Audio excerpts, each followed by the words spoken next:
Good Tuesday evening.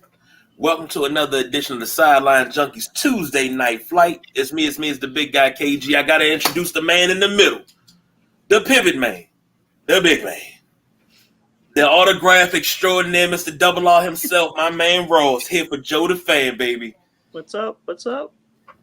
And on his, I guess that would be his left, my right, you have the one, the only, the biggest Eric B. and Rakim fan known to man, the Midnight Rider. What's going on, man? Yep, don't sweat the technique. Here we go. How y'all gentlemen doing? Good. How you? I'm feeling good, man. Anytime you get to work from home, that's always a good thing. That's a good day. So, now, today is the debut of our Joe the Fan segment. Yes, indeed. And I'm going to toss to the Midnight Rider to start this thing off, but Ross is here. He's our inaugural Joe the Fan. Midnight Rider, take it away. So let's even talk about the beginning of this for us. I think we came across Ross a few months ago, thanks to the show Medhurst and Russell and Medhurst. How did they put that together? Ross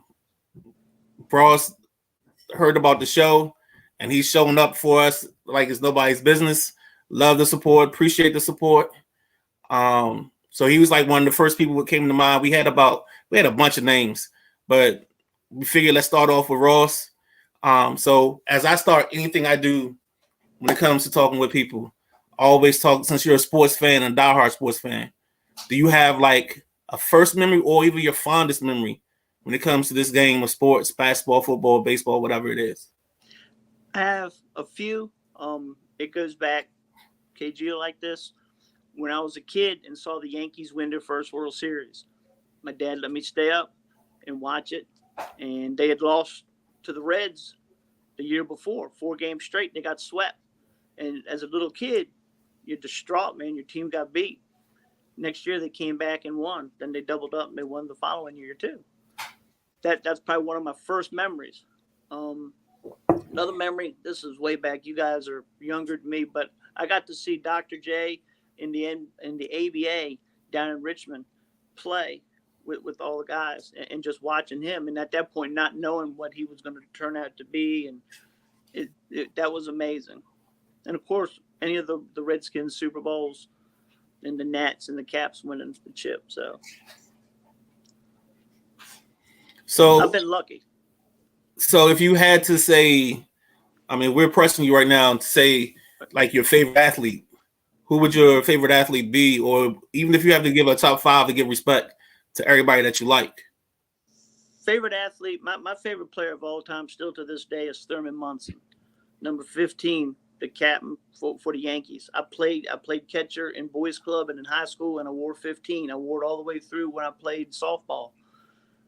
Just he that was my guy, no matter what. That was it. And then Magic Johnson, when he started playing, I'm not a Lakers fan, but watching Magic play, still don't think anybody ran the point like he ran the point at 6'9". I gotta agree with you on that one because that's exactly how I feel. I'm not a Lakers fan, but it's just something about Magic that draws me to him.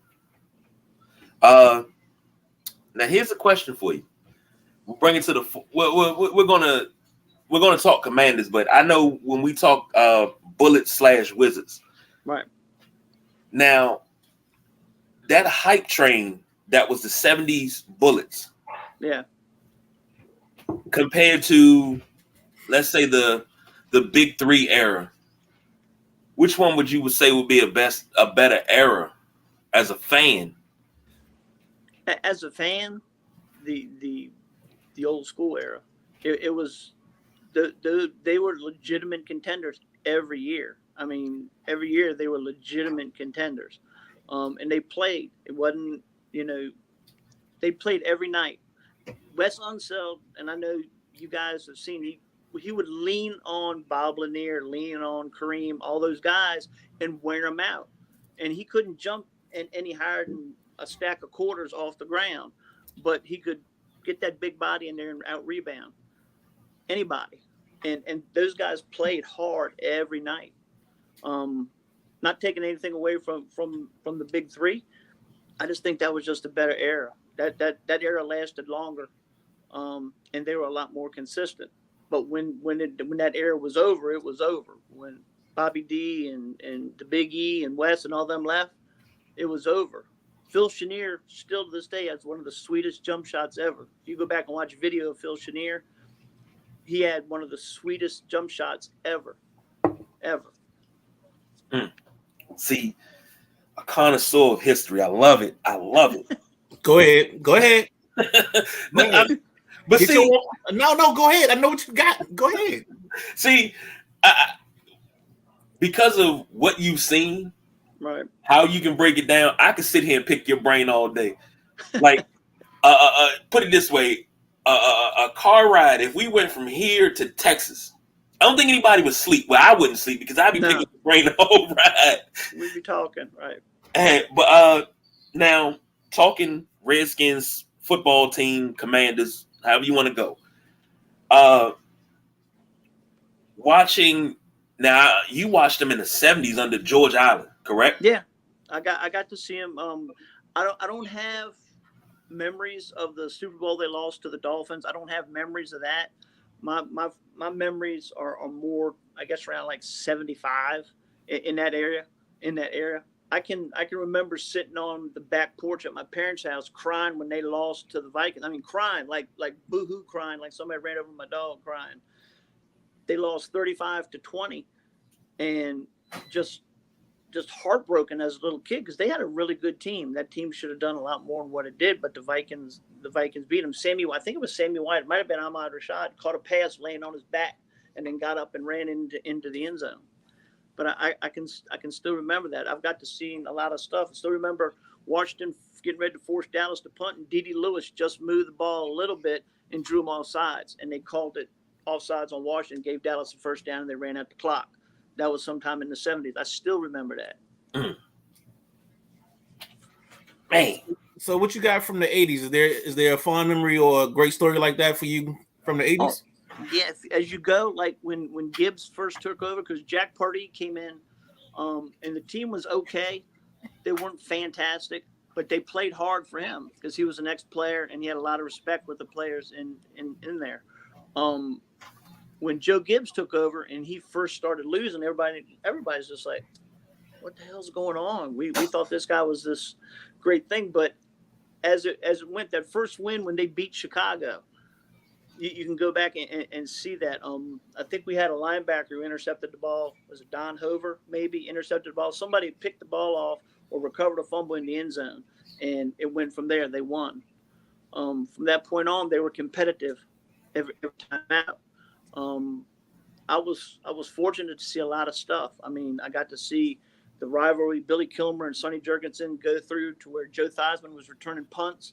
Kilmer and Sonny hated Joe because he was so cocky. He was so cocky. But I mean, if you're good, you're going to be cocky. That he did it, but he's returning punts. He did anything he could to get on the field. And then finally, he got the opportunity. So. And it's crazy because I think for what Theismann went through, what he did, I still think he should be a Hall of Fame quarterback. But that's just me. I'm gonna go ahead and leave that alone. That's just me. Bringing it to the forefront and talking about the 2023 Commanders. Let's start with your concerns for this team this year. What's got you kind of not feeling so safe? Well, and I'll steal Doc Walker's line where he said, you got to win October. They got to win in September. They never, ever, ever start out fast, ever. I think we talked about that the other night. They just never start out fast. The offensive line looked a lot better this game, but it's still, I mean, it's not game ready. I mean, it's not even against the Cardinals. The Cardinals got a decent defense. They got some players. You got to block. I was also worried about the defense. They were just getting gashed with the run. Now, that's still a problem. That's been a problem. I think BJ had brought that up. That's been for 10 years. I do like the secondary. I do like the young secondary. They have a secondary that likes to hit, that's physical. And all the people that were concerned about Forbes not being able to tackle, Forbes can tackle. He showed that last night. But I can't say I don't have a concern with Hal, but if he continues to progress, because he even made strides from the previous game to this game, as far as not rolling out to the left or to the right, actually moving his feet, stepping up in the pocket, prolonging the play. And then if he decided to run, he'd do that. He had 2 plays where he held the ball too long and he got sacked, but that's going to happen. And he still threw the ball away a couple times when he was in trouble. And I just think he's growing with each opportunity. So we got the negatives. Let's go to the positives. Let's talk about like the things that you are encouraged from this team. Let's not consider last night's performance. Let's talk about just from the preseason. You looking outside, looking in. What's something or some things that you came into this season encouraged about and thought was going to be positives for this team? No, we're talking team as far as team, not like the new ownership and stuff like that. We can do all of that. We'll do all that. I think the ownership has a big to do with it, because the crowd that came out last night, and yourself playing sports, playing in high school, when you're different from playing at home or from me being at Stratsville playing at Gwynn Park or something like that, where you just get rode the whole time. If you have a crowd, your home crowd's behind you, you're going to play better. I'm encouraged by the players. There hasn't been really any distractions. Like, they tried to stir up something in the beginning with Chase Young and this, that, and that kind of died down. I think that everybody's kind of coming together. The team seems to be coming together. They tried to do it with, even Rivera tried to stick his foot in his mouth talking about Eric Bieniemy when he should have stayed in-house. That's something that should have never come out in public. I mean, I've made it clear I'm not really a Ron guy, but you can't let stuff get out. You got to keep stuff in. That's killed the Commanders, from Jay Gruden, Jim Zorn, Shanahan, everybody. All the stuff's got out. You got to keep that stuff in, work it out internal. So go ahead. No, I was gonna say, let's double down on this Ron thing real quick before we move to last night's performance. Mm-hmm. And if you got something else, KG, we'll do that before we go to the performance. You've said a couple times in your comments, just what is it about Ron Rivera for you that you just don't have a belief system in him, or you think his time is not here? He hasn't moved the needle. Okay. He hasn't. Every year has been a carbon copy of the year previous. Right. He won a division, but he won a division at 7-9. Right. He won a division at 7-9 when the Cowboys had Craig Morton playing quarterback. They had, the division was down, and they won it. Now he can hang his hat on that, but you still started out being slow in September and October. Same things, and he said things just like he made the comment about Carson Wentz last year. And you go back a couple years before that, he made about Dwayne Haskins, and just he always seems to say something where he's he's kind of shooting a shot at somebody on the team or doing something. It seems like he has a problem holding stuff in the clubhouse. I'm a firm believer in that. You keep your stuff in the clubhouse and work it out that way. But it's been the same thing. Again, he's a nice guy. I don't have any personal vendetta. I want my team to win. I think he's just the guy. He's not the guy. He can get you to where he's got you, but he's not going to take you. And this year, if they win 10 or 11 games, it's not because of Ron Rivera. It's because the defense stepped up and Eric Bieniemy called a hell of a game. And I think that's what it is. I think the new ownership sees that. He's had 3 years. This is his fourth year. It's been the same thing. It's been the same thing. At the end of the year, we got to try to bust our ass to get into the playoffs. Then he goes and puts Carson Wentz in. Nobody would have started Carson Wentz. Nobody would have started Carson Wentz. You don't think that was all right? So let's double down on that one time, or triple down on it since we talked around Rivera. Okay. Carson Wentz is the guy that he came out early in the season, right, and said, "I did the homework on him. I picked this guy, Right. which I didn't believe, but he said that. I didn't believe that either. Right. Okay. So by him saying that, don't you think he had to give Wentz the chance because he kind of cracked open the window by benching Heineke against the 49ers? So he kind of created the window to get Wentz basically jam Wentz into the starting situation. Right. But I guess you could look at it that way. But at that point, that shows me that that's a coach that's overthinking stuff. You've won with Taylor Heineke. Taylor Heineke doesn't have as strong as arm as Wentz. He's probably not as athletic as Wentz, but you know what he does? He wins. He wins. He competes on every play. You don't see him like hang his head.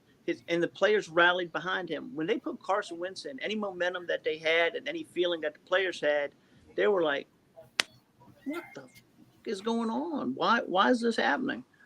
I guarantee, but nobody would say anything because you keep your stuff inside the team. But I just think at that point, when Wentz came in here, and I feel bad for Wentz. He's been in if he doesn't get hurt sneaking that ball in Philadelphia, maybe he wins the Super Bowl and his whole career turns out different. Maybe his whole mind, but I don't think he's right from the neck up. I don't think when he gets in under center, I don't think he's right. I just think that was the thing where Ron could have said, you know what, I'm going with Taylor. Taylor's taken us this far. I'm going to start Taylor. But he didn't. Totally agree. Yeah. I can't disagree with that. I'm with you, gentlemen. A couple comments. The boss BJ checking in on YouTube. He said we talked about getting gashed. Yeah, we did. Yeah. And that's because we went all the way back to what I think we were talking in the 90s. Yeah. And how our defensive lines, when we needed a stop, we never could get it. Yep. And I think now we have a pretty good defensive front, and it's a little bit more angry. Yes. Dumney Philip, hey, hello, nice to meet you as well. Moving right along. Last night, Commanders win, snap the Ravens streak. So many people on Twitter and social media has so much to say about Washington celebrating a preseason win when nobody ever said anything for the last 4 or 5 years of the Ravens saying, hey, we got a preseason streak. And, nobody's beat us in the preseason in this long. But we snapped that streak, which is not, the first streak that the Washington Commanders have snapped, or the Washington football team. We snapped Pittsburgh's 11-0 streak. Yeah. We snapped the Eagles' 8-0 streak, beat them. And now we just snapped the 24-game preseason win streak of the Baltimore Ravens. I think it's a reason to be happy because we played a really, really decent game yesterday. And I'll start with Ross. Give me your thoughts on last night's game. How did you feel? Coming away. You know what? The what it showed me, yeah, it's exhibition, but down to the guys that'll be driving the beer trucks when they get cut, everybody played like they wanted to win. Everybody, it seemed like a total different attitude out on there. And you know what? I'm going to try, not taking anything away from Ron, I'm going to attribute that to Eric Bieniemy. I'm going to attribute some of that to Eric Bieniemy, quite a bit of that actually, because the feistiness, all the other stuff that you've seen, we didn't have it in years past. What's the one thing that's changed? Scott Turner's out, Eric Bieniemy's in. And again, I'm not jumping on Scott, but I'm just telling you the team played like they wanted to win. And it's been a long time since the team's exhibition or not, it's played like they wanted to win. Like, it's not just an exhibition game, and the crowd was into it. Josh Harris up in the booth. I'm glad to see our owner be out and people are just like, hey, that's our owner, instead of seeing the little troll go streaming down the sides and go into the back and nobody sees him. So, Ross, you've been a fan of this team for a while. Long time. I don't know if you saw the beginning of the game, but just a feel for the atmosphere? Did you get a feel? Did you get goosebumps?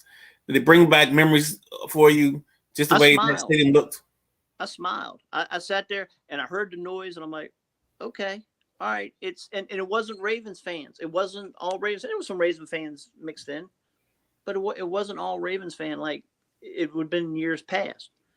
They showed up. Josh Harris asked them, "Hey, show up, please show up." And he's been asking, and they've been doing that at every turn, at training camp, at any of the parties or anything. They're showing up. So the fans are holding up their end of the deal, and I think Josh will too. But you could hear the fans. Now I had to watch the replay of the game-winning kick because I had to go to bed. 4:00 comes off early, so I had to go to bed. But you could hear it. It was, I won't say it was like old times, but it was like a real team. It was like our fans were in the building and they were making noise.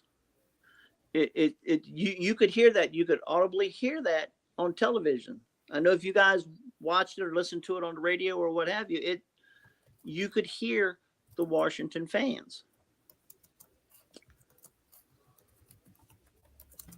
Totally agree, Ross. Totally agree. I think the mute button got me.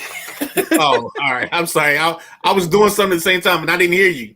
Go ahead, KG. Go ahead. No, I think last night was kind of I'm not gonna say a climax of Daniel Snyder not being here, but you felt a difference all along the way. And I agree with Ross. It was different, and you got to give a lot of credit to Eric Bieniemy. Like, of course, everything's vanilla now, but if we're looking this good playing vanilla, right? I can't wait till the wrinkles come out. And I seen somebody say it, or I can't remember who it was, but they were saying that when Josh Harris was being interviewed by Troy Aikman and Joe Buck, which is odd hearing them on Monday night, but they was like, "Oh, Josh Harris, like he like to toss back a few. He gonna be asleep by the fourth quarter." But Josh Harris is he's a fan. Right, yeah, he's a fan. Yeah, and I kind of got a little skeptical because that was the tagline for Daniel Snyder. Oh, he grew up in the area. He's been a fan since he was a kid and this, that, and the other. Yeah, but it's different being a fan as a kid, and then you take over the team and you say, all right, I'm going to emulate Jerry Jones, rather than saying, you know what, let me put people in place to get this done.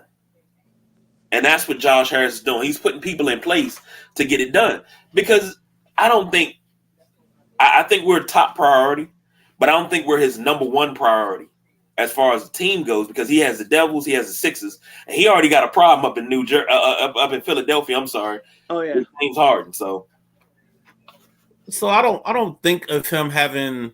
I mean, you got to think about it. These guys are billionaires, and they don't spend their time doing one activity, and they don't concentrate on having 8 hours doing one job. So he's going to have his time in with this process and this program. And then he's also going to instill power in the people that are around him to get the things done that's need to be done on a daily basis. And I think that's where the biggest difference, that's where the biggest shift comes in this program and how we do things. It's going to be a shift to actually having somebody that's willing to let go of the reins. And if I pay you to do X, Y, and Z, I allow you to do X, Y, and Z. So there's a difference between a boss and a leader. Yep. Dan Snyder was a boss. This guy's a leader. Yep. Agreed. 100%. He's got people in positions that can do what's needed. It's not just him. Like with Daniel Snyder, it was just him, or him and Vinny Serrato, or him and Bruce Allen. He's got Mitchell Rales, Magic Johnson. I can't remember the other gentleman's name. Himself. Yeah, I think it's Ein and somebody else. Right, but he's got guys that seem to be just as vested. Mitchell Rales was out there to begin at the Cleveland game, out there giving high fives to the guys as they ran out. I mean, they seem like they're invested. They have the best spokesperson in Magic Johnson to relate to the public and everything. It's like KG was saying, it wasn't the climax, but I can see it. You can see it building. And if this team gets off to a fast start, it's going to be crazy. The boss BJ says Joe Buck, and he gives them all thumbs down. I don't know why. What is wrong with Joe Buck? I'm not a Joe Buck fan. Not What a is- Joe Buck fan. Really? Neither am I. No, not a Joe Buck fan. I don't know. I don't know why. I can't pinpoint one thing. Just not. I loved his dad calling baseball games. Yeah. Joe Buck, And- not a fan.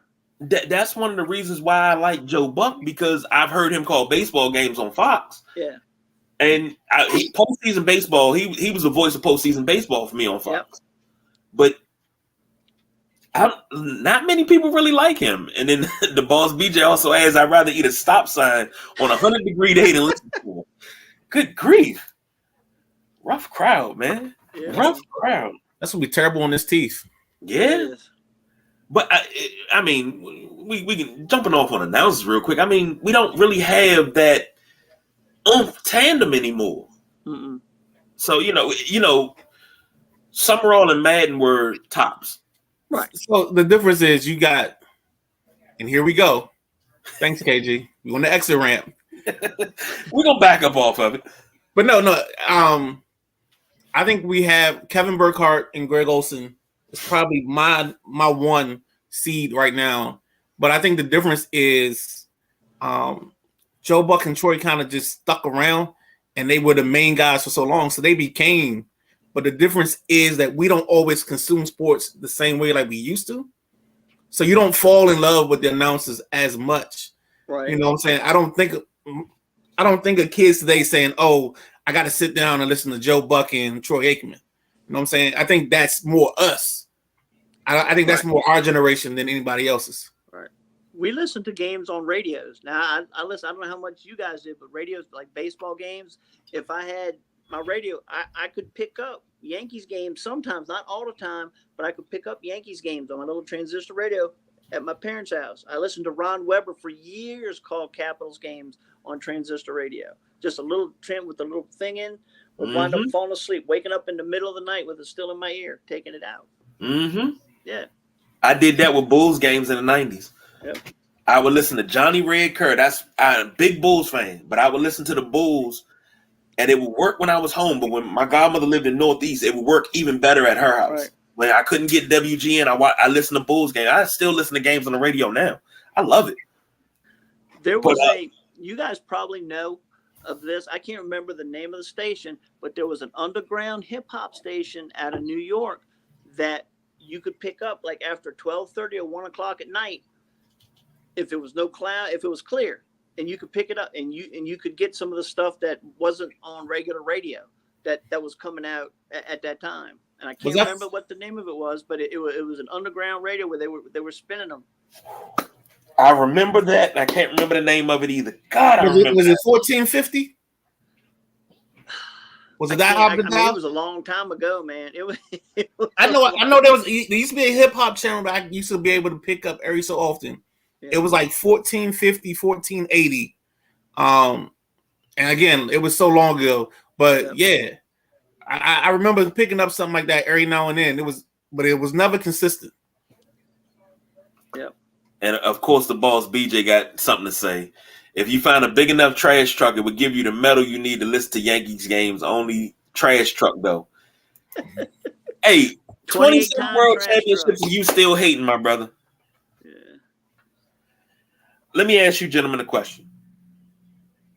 Even though it's preseason, but Sam Howell last night was 19 of 25, 188 and 2 touchdowns. He had quite a few precision throws that were on the button, like his poise, pocket presence. Is it too early to get hyped up on him and say, okay, we got ourselves a quarterback, y'all?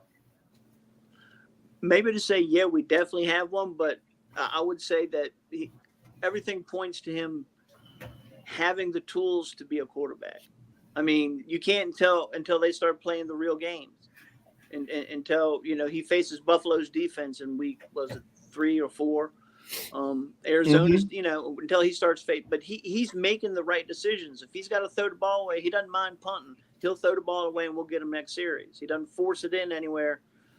So he's growing. He was better from the Cleveland game to this game. And they didn't. I mean, they put the ball up some, but I expect they'll probably put the ball up a lot more in the regular season because they're like Ben said, they're vanilla right now. They're just running everything vanilla, and you're not going to have 25 out of 30 for 288 yards in a preseason game unless you got a quarterback that's trying to make the roster play in the second half. And you know what, Ross, to your point there, Ross, I don't even think you want that even in the regular season. I think you want him right around that 240, 250. Yep. Because that's going to tell me that our running game is in high gear, and we're running the ball and passing off for the run game.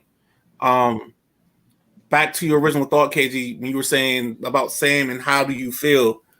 Like for me, I'm biased because one of the first things I've seen him do is he likes to look for the shot, and then he figures out the rest of the way. I love that. That is if there's a section of the QB Bible for Ben Conti, that's like commandment number one. You know what I'm saying? Let's take the shot first, and then we come back to the rest of this. I do see at times a little hesitancy, but it seems like when he holds the ball too long, he'll come back and correct that. If he throws it in the wrong window, he'll come back and correct it. So I have hope. And for me, I feel like that's even bigger. And I think that's part of the reason why we had to let this kid have every rep in every practice, because his hope could solve something that we haven't been able to figure out for 25 years or 30 years. Yeah, that's true. That's true. Progression. You can watch him go through the progressions. Last night, I saw him look downfield, go to the middle, go to the right, go back, and then throw it to Brian Robinson out in the flat on the right-hand side. We haven't had anybody do that. Taylor would go 1 out, 1-2 out, but we haven't had anybody who would go through his full reads and make the right read and not worry about being checked down or whatever. But he showed some arm strength. He showed me that he has more arm strength than I thought he did. I mean, I hear everybody say he's got a strong arm, but when he got sacked on that one play, the next play he came out, I think Ben and I had talked about this. He threw the ball 100 miles an hour to Cole Turner, and they got a first down. That was at 3rd and 15, yeah. Yep. And the boss BJ checks in with what I was getting ready to go to next. Terry's toe. Should we be concerned with that? I mean, even though we have the depth at receiver, you don't want to lose Scary Terry. Right. Always. With a toe. I mean, at least it wasn't a broken bone or a broken ankle, but a toe. That can linger. How many running backs? You can look in wide receivers with turf toe. And we have a lot of receivers, but we don't have a lot of receivers like Terry. So I'm concerned, but I mean, they said today that he thinks he'll be ready for week 1. So you don't know, you're ready for week 1, but you're a decoy. Can you actually stick your foot in the ground and cut? I don't know. We'll have to see. Hopefully he can. That would be a big blow to the offense. Not as dangerous without him out there. I can't agree with you more. I think the biggest issue, the word I was trying to avoid was turf toe, but I guess with the toe, that's all it ever becomes. Because I remember it was either 94 or 95. Dion had turf toe, and it was barking the whole year, and he just never could get rid of it or get away from it. So yeah, I definitely think there's some concern. The other reason to have concern is because every time they tell us something is a day-to-day injury, we end up losing the guy for weeks. I mean, wasn't Logan Thomas day-to-day thing? And now all of a sudden here we are almost 3-4 weeks later, and we still don't see Logan on the field. Like that's. I want to ask a question about Logan when you get done, and I want to ask a question. Okay. Same thing I asked you last night. Okay. Yeah, I mean, I just think there's an issue with this medical staff at times when we give out, and it's not just the Commanders, the Nationals too. The Nationals have had the same problem where you tell us, oh, it's a thing, and the next thing you know, Max Scherzer's out for 4 to 8 weeks, or somebody's gone from Victor Robles. It's gone from day to day to the 60-day IL.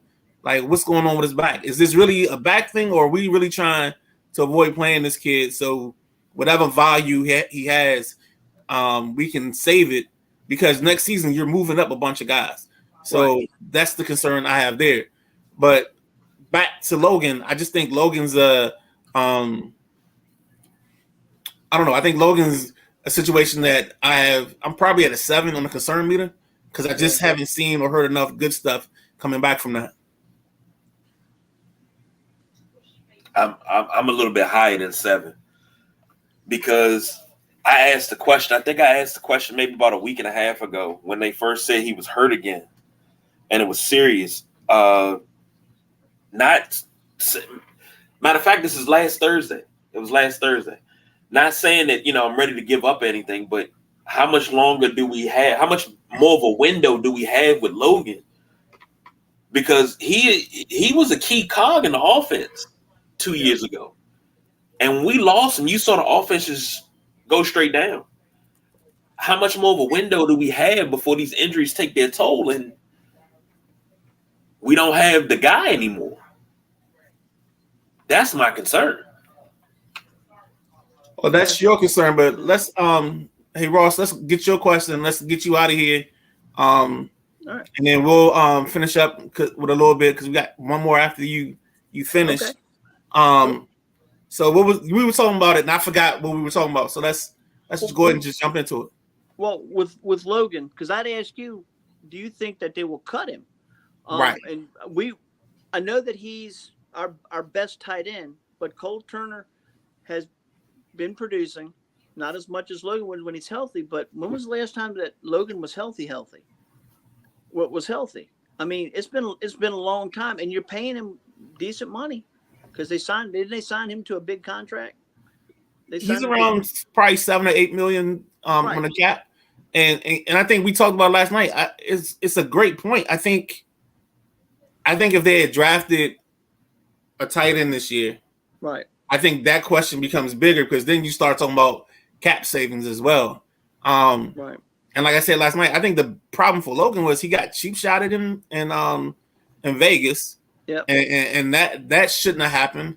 And then the other one was just the calf strain late in the year, and he just couldn't get back. But Logan was wide. There was so many games last season where we settled for field goals, where if Carson Wentz or Taylor Heineke could get the ball within, and this is scary, that we couldn't get the football in the radius of a 6'6" guy with a 6'7" wingspan. We can't get the football in the radius of his body for him to catch a football. Yeah. But I mean, at what point do you pull the plug? I mean, I think you have to go through the season. Okay. I think you have to go through the season, and then if I had my sports track up, I would see what his salary is next year, because maybe he's done with all his money that we promised him, the signing bonus money. Right. And now you get an easy exit ramp, because nothing hits your cap. There's no need in taking a cap hit for the tight end. And I think this is the season. Like, honestly, next year, I feel our first 2 picks should be a tackle. A tackle has to be one of the first or second pick. And then I think the tight end has to come in next, because we have to get a playmaker and tight end. And hopefully, if we have done enough season, we'll be in that category where the guy like the kid out of Georgia, Bowers, is available, and maybe you can pick up something like that, or where you can get a playmaker. Because when I see Bowers, I see a very, very athletic Chris Cooley. Yeah. He's a little bit bigger than Cooley was, though, right? Yeah, he's a little bit bigger, and he's definitely faster. Yeah. But they just have this way of getting open in his neck. That's cool. Looking at Logan Thomas' contract, base salary, $6.2 million with a signing bonus of $1.7. His roster bonus this year is $350,000. Workout bonus $300,000. So his cap hit is $8.6 million. Damn. Okay. So I don't. But going to next year, what's his 2023 cap number if he has one? His cap hit for next year is a little bit less. It's 8.3. Damn. Okay, but does he have a dead money? After year 2, his dead cap would have been $3.5 million. So they would have let him go now. I think the dead cap would be $3.5 million. Okay. And that's just basically the signing bonus. Yeah. That's all that is. That's just the signing bonus money. But now he's going to be 32 this year. But and Ross, you said exactly what I'm afraid of. Do you cut him? That's a good question. Well, I think next year you'll figure it out because you get 80. I think this team has 80 million cap space going into next season. Yeah. So you have decisions. You have decisions to make. I'm sorry. You're not investing in both the ends. You cannot. That would be physically irresponsible to invest in both the ends. You have to hit the extra ramp with one of them. Flip a coin, do whatever. Dude, you're talking. All right, hold on. You're talking about the $100 million line. You're paying 20 to 22 for John. You're paying 20 something for whatchamacallit, and then you're gonna pay both your DNs 25. What kind of physically responsible roster building are we doing here? I never said I was fiscally responsible about anything. Goodness gracious. you hold on, wait. You talking to a man that gave a quarterback that was a backup quarterback $125 million. Oh, we gotta fire you. We can't let you do any roster. That's Harry Cap off in a heartbeat. I wanted to win. I knew my quarterback was older. I wanted to lock this dude up. Forget that. But 120 for your I was young. I learned from my mistakes. I get what you're saying, but here's the thing. Let me rephrase that. I get what you're saying. However, who do you choose between? Do you choose? And we're talking Chase and Sweat. I think you let the season play out and you let the chips lay. And now, it may come down to, here's the thing. I'm going to say it this way. It may come down to signability. It may come down to the guy that you can get the better deal with, who's willing to put pen to paper right then and there. And if that's one, then you franchise the other, and then you tell his agent, we're going to his agent's the same guy. So you just tell him, hey, we're signing this one. Tell the other one we're going to franchise tag him, and then you can go looking for trades.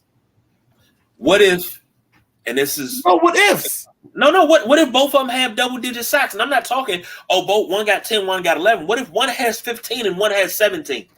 Then you trust your football guy, because it's not going to be Marty. It's not going to be the Marty party. Because I think another conversation that has to happen, if it hasn't already happened, is that Josh Harris and company have to tell this guy that's our coach, hey, we don't believe in coach centric. We believe in GMs and believe in the power being in the GM. So we're going to take power from you. You can keep your contract, because that happened before we got here. We're not responsible for that. We'll still pay you, but we have to get to what we believe in, and that's a GM or football person making football decisions for this team. Do we know if Chase wants to be here after everything that's going on? That's the Chris Russell. That's a Chris Russell question. Well, this is totally from me. I haven't listened to Chris in about a week. I've got to catch up with some episodes. But do we know? I mean, you've seen him out there. He seems everything's fine. But with everything that's going on, and you don't know how he feels. I don't see him not wanting to be here. But I can, if that conversation came up and he's like, "Can I go somewhere else?" I can see it, because I forgot who I was listening to this morning. It might have been Brian. I know it wasn't the Junkies, because they don't say anything important. I'm sure it wasn't Sheehan. I don't even listen to him either. So it's probably y'all leave Sheehan alone now. so it's like one of the thing he said was, actually it was Kedrick Golston. And Golston said the only problem with Chase is he's grown up high school here. He went away for college, but he came back and started his pro career, becoming a man here, back in his hometown. So he didn't have that separation. So he wonders if those people that from high school, those people that he hung out with, they're hanging on and they're almost kind of draining or not giving him the opportunity to grow into the player he wants to be, because he's still handling stuff because of his local, responsibilities. Kind of the Kevin Durant effect. Exactly. Yeah. We talk about that all the time. That's why you don't get players from the area that come back to play anymore because of that. That's what Kevin Durant said. He said, I can't go back because I'll never be able to be me because can I get tickets? Can you do this? Oh, my family need it. It's a lot that goes with it. So I understand that. And I think the biggest example of what we're talking about in that scenario is a guy like, even though he wasn't in his hometown, but let's think about the career of Trent Richardson. Richardson spent a majority of his career, if you read some of the articles, trying to take care of everybody. And it got to the point that it was so stressful that I don't know if he was able to concentrate on being a running back in this league. And it failed in Indianapolis. It failed in Cleveland. And now the guy's at home, and I don't know what's left of his estate. But I know he gave a good portion of his estate away because he was always trying to do favors for family and friends. That was a talented dude, man. Yeah. Coming out of Alabama, he was a talented dude. I know the one year he had the big year in the NFL. I did have him on my fantasy team, though. I know that. So he definitely helped out. Speaking of fantasy, you're in the league, Ross? Absolutely. And you're doing the picks around me. You're doing the picks. Okay. I said, are you doing the picks? Oh yeah. Okay. Yeah. Okay. All right. Yeah. I got you. You sent the thing. I got the thing last night that you sent me, and I signed up for it. All right. So you guys know me. I kind of like to peruse in the Vegas scene of gambling. So there's another one on ESPN called Win Totals. Would you guys have interest in that? So basically, it gives you a number. So let's say Washington 6.5. You pick the over under. Are they going over 6.5 wins, or are they going to be under 6.5? If it's Kansas City, it's 11.5. Going over or under. Trust me. I did that on DraftKings. Yeah. I did that. Yep, I did that on DraftKings. I put 50-25 on Washington being over 6.5. Okay. Yeah. Now this one you don't have to bet on. This is just strictly for fun. But you can pick it's like all 30 teams.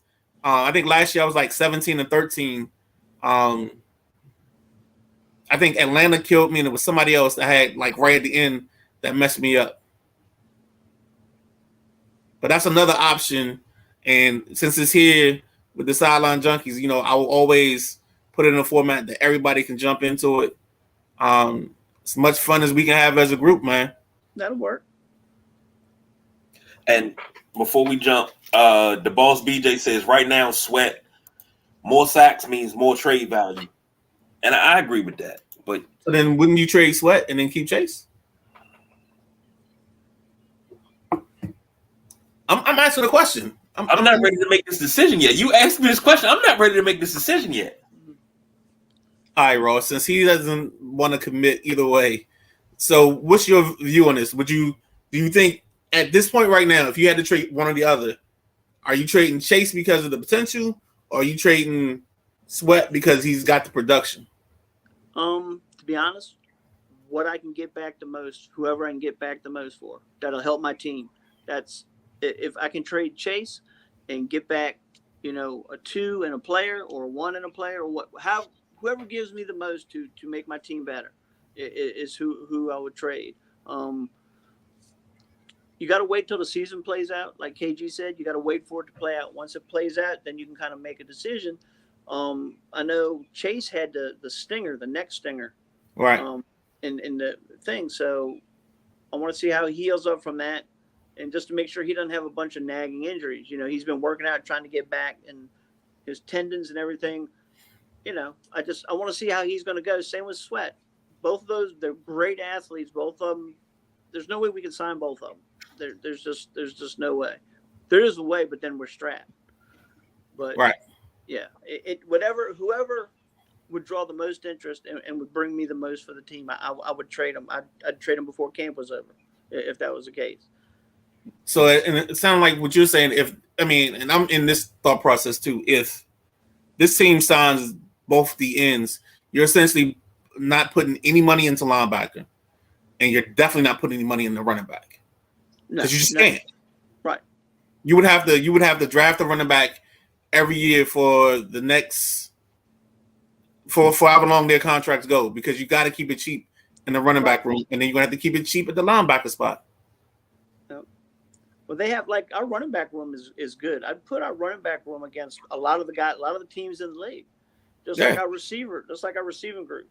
Our running backs and our receivers are better than Kansas City's. They have a better tight end. Now, Kadarius Toney, he might be okay, but he hasn't done it for as long as Curtis Samuel if he stays healthy, or Terry McLaurin. So I think those two with linebacker, they haven't really addressed linebacker. They don't seem like they're concerned about linebacker. They'll sign a free agent here or there, but they're not concerned about it. They're out here playing. Was it the 1-5-1 or the 4? The Cinco package. Yeah. So if they can be successful doing that, if they keep getting ripped for runs, you may want to put that third linebacker out there and adjust the defense. But who knows? I'm gonna tell you right now, that's not gonna happen. Oh, They'll go with the 5 down, yeah. And they'll give you the 1 linebacker in the middle, and more than likely they'll invert it and bring Curl down to the box. Right. I think last year he had the green dot on his helmet. Yeah. And then you'll see some combination of Forrest and Reeves, or Forrest and Butler. Yeah, that's who they got to sign. They got to sign Curl. They need to sign Curl. Don't let it go any further. Just they need to sign Curl. I would sign him before I signed either one of the defensive ends. I'd sign Curl. I try to sign Curl tomorrow. Yep. I can agree 100%. With that. Because if you get him now, because don't give him any more time to put anything else on tape. Right. Because you lose he's going to gain. He's going to do nothing but gain value. Right. Price. And one thing you don't need to do is let him gain value, because you're going to end up in a nice position where you didn't sign Turner ahead of time or ahead of schedule, and Turner came out and jumped his value probably $50 million in the last 2 seasons he was here. Rendon, the same thing. Even though Rendon isn't earning it right now, he still jumped from like 175 guy to a 245 guy. Yep. And I really thought the thing with the D-line, they should have gone with the Colts copy when the Colts had their front. They got rid of Buckner early. Right. I'm sorry, San Francisco. They got rid of Buckner early, traded him to the Colts, got a first-round pick. Whatever they gave up, they drafted a young defensive lineman out of South Carolina that year. And the only problem he's had is he's just been hurt. No. Yeah. Well, gentlemen, I'm sitting here and agreeing with y'all. The only thing that was surprising is hearing the Midnight Rider of all people talk about signing a running back. I didn't sign the running back. I said we just let them go. You pay them on the cheap. Right. Yeah, you say keep them on the cheap, but I mean, you're gonna draft the running back every year. Nah, man, talent. 6th or 7th round, you just draft a back, and if he happens to flash, you keep him. You can play special teams and fill in. Yeah. You draft one in the 4th because now you gotta replace Gibson soon. Yeah. Damn, the brother's still producing. Oh, you got Rodriguez. Brian Robinson's on the second year of his deal. I mean, there we go.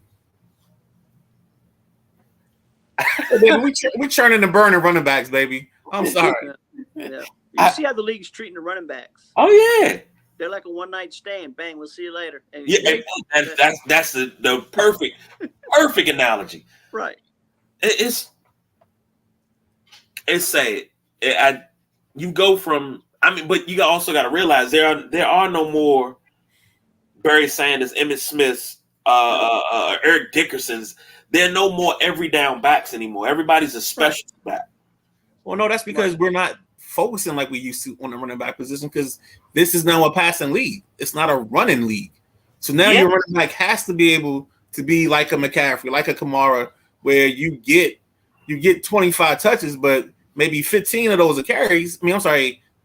18 of those are carries, and 7 are passing plays out of the backfield.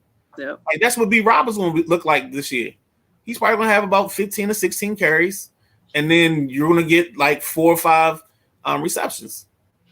Yeah, he's going to be involved in the passing offense. Yeah. The boss BJ say he found a running back in District Taco. And I'm gonna tell you another position. Linebacker is starting to become that now. You don't need Linebackers them. become expendable. I said that too. What was it? The Sunday show. Yeah. It's the linebackers are now old safeties that used to play in the box. Yeah. So guys like a Landon Collins, because they're gonna have to cover still, so you need some athleticism. But those guys are now being pushed down. They need side. They need to be able to go side to side, not so much back. They just need to go side to side. And that's because we're playing football now, all 50 yards of the field, the width of the field. Yep. I mean, look at the number of bubble screens, the wide receiver screens we're running. We're running the back and the flats. So all that we're running outside zone sweeps, toss cracks. Yeah, somebody got to get there. Yeah, the screen game is something that we're going to see a lot this year. They haven't brought it out in preseason. We're off by. Yeah. They ran 3 last night, and all 3 they just like it was just off by just a little bit. Yep, that's all timing. That's all lineman's time. That's all it is. I'm just telling you, they're going to run them. B-Rob's going to get some chances in the screen game. Totally agree. Well, before we wrap this thing up, Ross, thank you from the bottom of my heart, man, for just coming in and just talking with us. Like this is kind of sort of how the show's been going with the comments, but the simple fact that you're here, it's like it flows. So man, this is beautiful because just the conversation alone, and this is one of those shows that I always say, I wish we had more airtime. I wish we had the opportunity to do a normal show and go 4 hours. Like, we don't need no commercials, man. We don't need no commercials, you know. Right. But I appreciate it. Thank you for joining us tonight. Well, I want to thank you guys for having me on. You guys have taken me in, like from the beginning when I started. Ben reached out to me when my wife passed, and we've talked ever since. I think a lot of you guys, and I try to never miss a show. So I appreciate what you do, and thanks for allowing me to come in and run my mouth for a while. Hey, man, we appreciate you doing it, man. You being the first, and I told y'all in the beginning we weren't going to just be a segment, but y'all ain't want to believe me. Right. Look, I kept it tame, man. I kept it tame. That's all I can say is I kept it tame. I was waiting for you to jump on the autographs segment. But we'll have to say that for another show because, oh my goodness, we can do an autograph show down the road sometime when you get a chance. We can. Yeah. I have my website. If you go to rawsportsautograph.com, it'll show some of my collection on there. You'll see some of the signed mini helmets and the Redskins. I got a Sonny Jurgensen and Otto Graham signed 8x10. That's a pretty cool story. I had a friend of mine who golfed with Otto Graham's son, and he gave me the address. I sent it to Otto. Otto signed it, gave me his phone number to give to Sonny when I mailed it to Sonny. First time Sonny returned it, I wrote a note, said Otto Graham, and sent it. And Sonny signed it and sent it back to me and said, hey, thanks for passing along the information. And then him and Otto, that's when Otto first got diagnosed with dementia, and he wanted to meet back up with Sonny and talk. It was really cool, but that's one of my prized possessions. It may not be worth anything, but it's Otto Graham and Sonny Jurgensen standing there together, and it's a signed black and white. It's on my Redskins page on there. Oh, man. Now I'm getting ready to go check that out. Yeah. I'm definitely getting ready to check that out. You just made my day, Ross. Yeah, you showed up dead. Put it this way, Otto Graham, I could go on and on, but I read books and seen video. Like as a kid, I'm in elementary school, people talking about, Randall Cunningham. And I'm like, man, Otto Graham and Johnny Unitas. Like, who? That's what I did. That was me as a kid. The boss BJ says, is that the reason that teams are getting gashed in the run game? It's probably because the linebackers are going downhill. Yeah. Yeah, you have less linebackers on there. If you tie up the front end, you tie up the defensive line, and you're already outnumbered them 5-4, and you get somebody to go and break through to the second level. They get a block. They don't got to get much of a block to spring the back. There it is. It's the old Vince Lombardi clip. You get a seal here and a seal there. Yep. And that creates the alley, baby. Yep. Hey,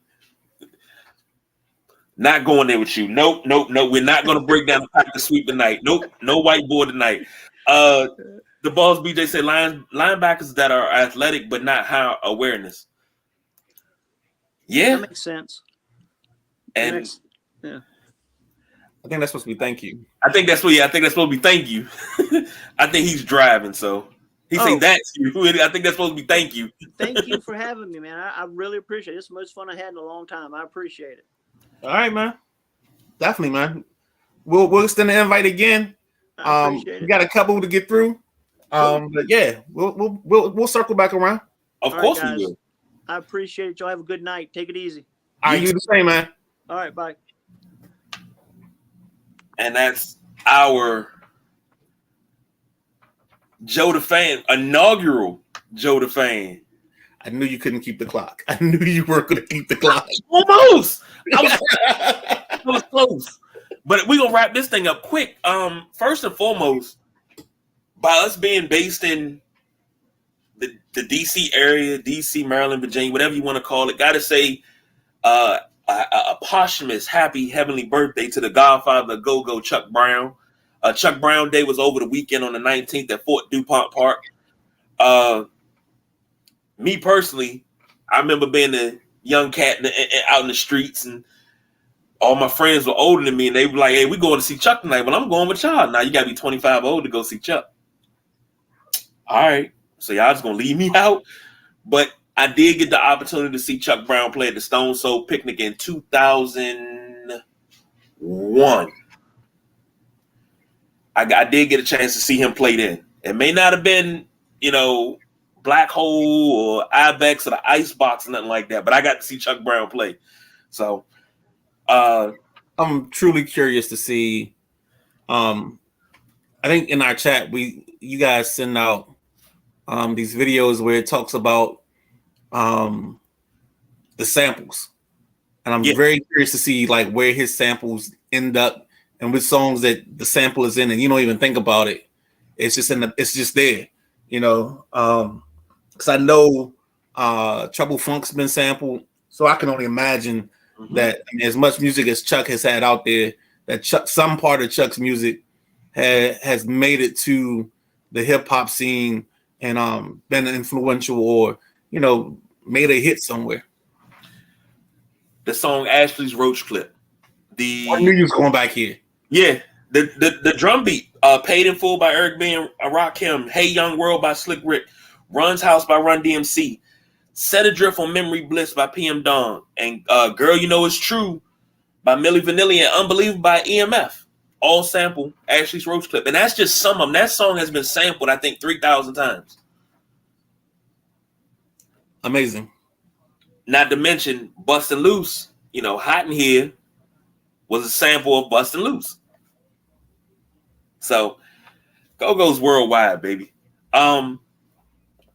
Pre-show, we were talking about the U.S. Basketball team, and the Midnight Rider brung up a very, very good point.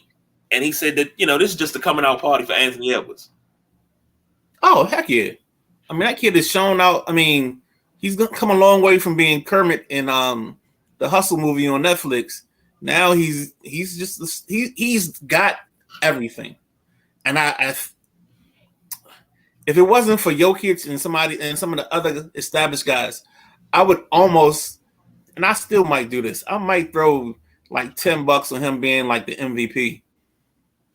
The only problem is I just don't think their record will be high enough or good enough because he plays with two of the biggest useless big men in the NBA, Karl Anthony Towns and Rudy Gobert. The infamous Rudy Gobert, who couldn't make a move on a 6'1" point guard in the post, which still doesn't make sense to me. But hey, it is what it is. Hey, don't forget, Rudy Gobert shut the whole world down. He shut the whole league down. Right, with his COVID situation. Yeah. So yeah. About it, motherfucker. Rudy Gobert always. I love to hit the Gangs of New York line. What did it be? rib a chop, loin a shank, a liver, a heart. This boy has no heart. That's how I feel about Rudy Gobert. This boy has no heart. Okay. And if he ever wants to rebuttal that, he's got more than enough free range to come on the show. Not hard to find. If you need the address, I'll give you my address and I'll tell you to your face, you have no heart. At 41, getting ready to turn 42, I'll wait until my feet swell up and my knees swell up and I still take you down in the paint and take your fucking lunch. That's how much that's how much I know you don't have any heart. Okay. I don't like Rudy Gobert like that. I mean, I see. I mean, we probably should have queued up the music. KG's got beef. Because it's not that he holds talent hostage. Let's just put it that way. He holds talent hostage. He's a very, very talented player, but he only shows up on certain nights. I want to see you be a dog every night. Every night. I mean, here's how you know he's not that good. Shaq doesn't mention him in anything. Shaq doesn't try to take shots at him. He doesn't say anything because he doesn't believe the kid is worth it. He took shots at Dwight because he thought Dwight had another gig. Yeah, he wasn't getting there. Yeah, and he wanted Dwight to be so much better, and it took Dwight to realize that Shaq was trying to push him, and it took him to the end of his career to learn that. But the other part about that is, I mean, I think people sleep on how dominant Dwight was for a stretch. I mean, what's your boy Orlando coach, the other Van Gundy? Stan. Yeah, Stan was talking on a podcast. He's like, how is Anthony Davis on the top 75, but Dwight Howard isn't? And then he talked about that stretch that Dwight had. Like, Dwight carried them to the finals. Yeah, had them in the playoffs in that stretch. I mean, it wasn't much Dwight wasn't doing. And you know what? I had to curb my haterism when I realized because I always would say all he can do is dunk and play defense, but he's essentially Ben Wallace. He's more than Ben Wallace. He was a souped up Ben Wallace. He wasn't. I think Ben Wallace was better defensively, but Dwight Howard was a force to be reckoned with during that time. And when he started having the back troubles, is when you started to see him kind of go down a little bit. Right. It's when he had the back troubles. But I used to get on Dwight Howard a lot because he got Stan Van Gundy fired, and then try to put his arm around him in that press conference like he didn't just come out the office getting that man fired. Okay. But personal opinion. If I take personal opinions out of it, I could see Dwight Howard being on top 75 because he was dominant in the league. But I will say this. When Kobe fed him that D&B sandwich, that's like I want that poster for my wall now. I'm trying to find that poster so I can put it in a frame and put it in my living room.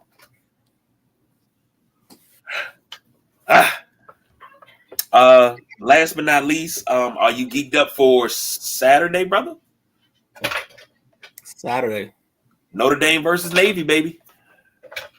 First, we kicking off the college football weekend. Thursday, we can do some college football preview. Okay.